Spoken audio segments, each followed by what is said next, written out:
Evening, folks, and welcome to the show. This is December 2018, and my internet company spent pretty much most of the day trying to fix the problem, and evidently it's still not fixed. So I'm uploading part two of Nathan's interview. So until I can do my live shows, this is the way I'll have to do it. So enjoy the show. Yeah, Nathan. Okay, I lost you. Yeah. But we camped out down there one night, and on the way in, we heard from 3 points, two flanking us and one down in front of us on our way in, which we'd already been down there and set up, and we came back to meet some more people. The guy that's on my uh, that investigates with me, um, and we got some good thermal. Uh, when we first got there, I saw a head and a shoulder. Um, and when I motioned for him to come there to look, it turned and started moving away, and we didn't get more thermal on it. And this, we camped right beside one of these sinkholes that drops down 85 feet, and then there's a crevice in the bottom of it that goes down another 35 feet, and you walk right back into the side of the mountain in a cave.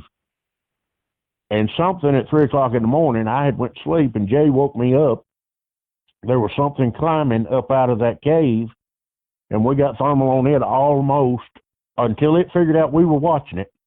It was almost to the top to where we were camped, and then it went back down and went back in the cave. We've got good thermal on that. We've got some good thermal in Bankhead Forest.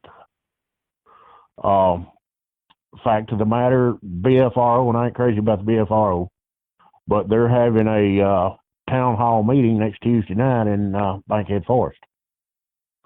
And I think I'm going to go just for the encounters that I may hear. Where's Bankhead Forest? Is that in It's in Alabama? Winston County. In fact, of the matter, if you're interested in going with us, you'd be welcome. Uh, it's down close to Double Springs where it's at. I got the directions on my phone. Uh, but I think I've got two groups here now.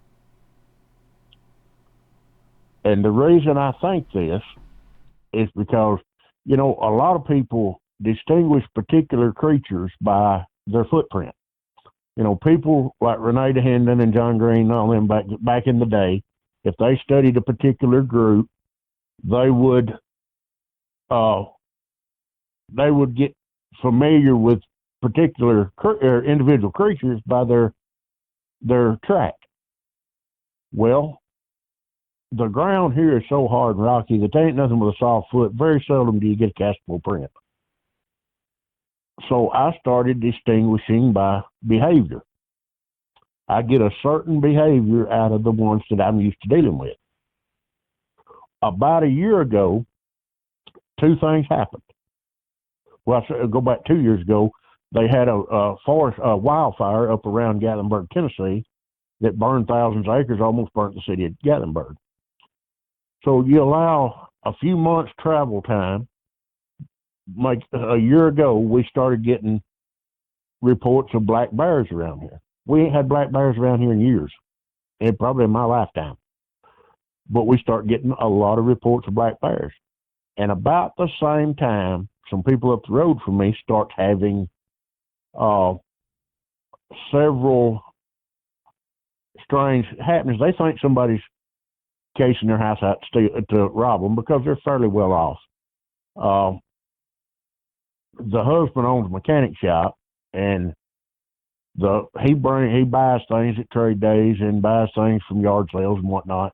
Brings it home, and his wife and daughter goes through all this stuff and decides what's good, and they sell it on the internet. So they're outside going through this, pilfering through this stuff at all hours of the night, and they start having all kind of sounds, sound like people walking around them, whistling. Uh, they didn't put the owl calls and first one thing and another together till later. Well, my wife goes up there and helps them, and she would go up there. She would come back and tell me, because she's lived with me all these years. She can't live with me all these years without knowing something about Bigfoot. Uh, she comes back and tells me what's happening up there, and I'm not going up there. I'm not beating around the woods at this time. I'm just listening.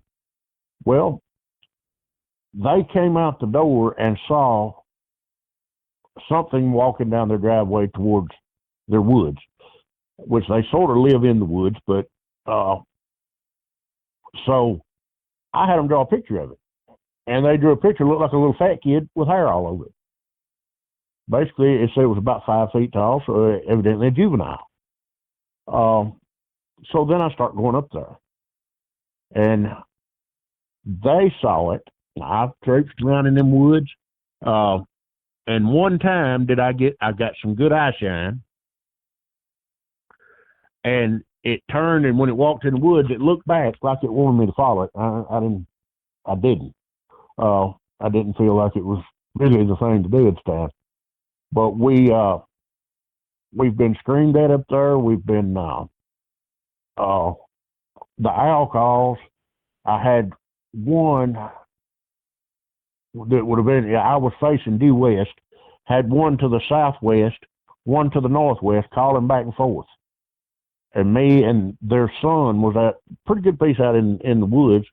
And then right in front of us, about 50 feet, there was another owl call. But, you know, when they fade off at the end, it sounds like they got gravel in their throat. It's almost a growl.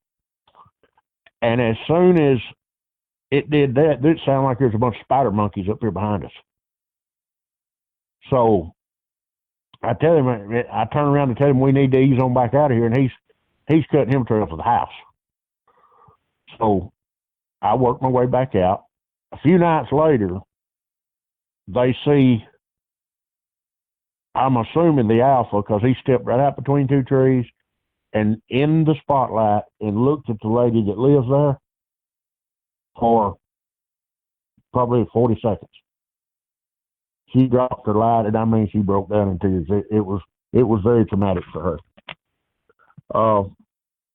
Then a few days later, they went to Gulf Shores. We took care of their dogs, and I'd let my wife go up and feed their dogs in the daytime, but at night, I'd tell her, don't go up there and get out till I get there.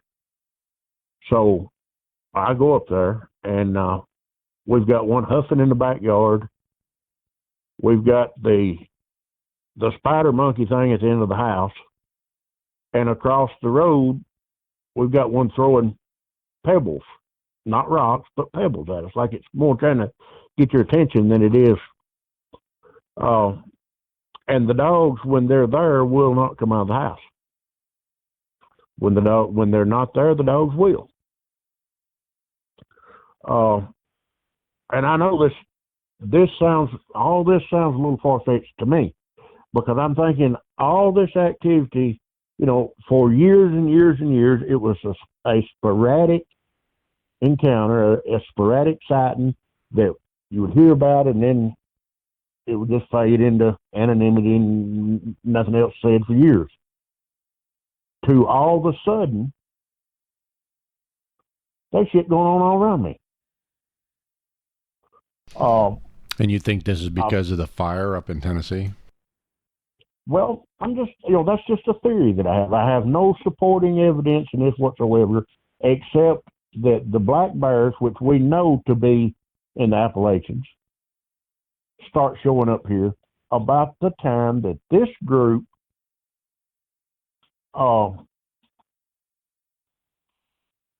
starts. See, these are bold. They don't care who sees them. I mean, they're not running around showing themselves to people, but they do what they do, and they pay very little attention to what, you know, if people's there when they do it, fine. If they're not, fine. Now, the ones that I've dealt with since 1986 are not that way. They are very reclusive.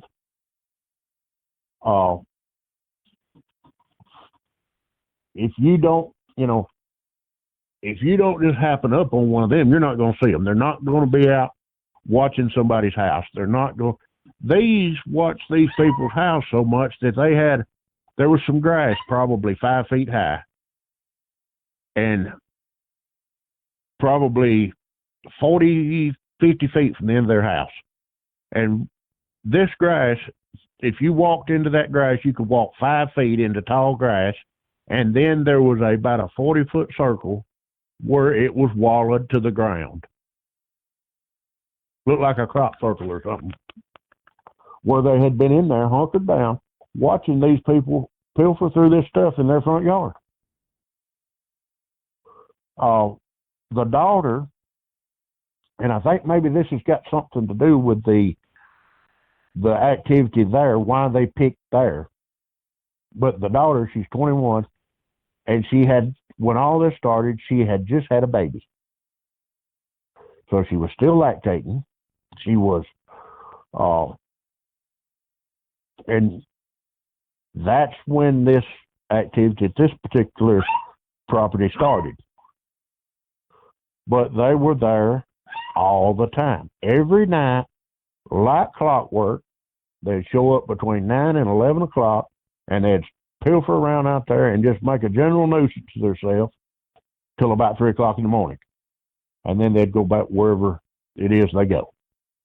Well, there's a pine thicket on back down behind this house, and there's been a reported bone pile in there. I ain't found it yet, but it was reported to me in the middle of the summer, and everything's green, and you'd have to be right on top of it to find it.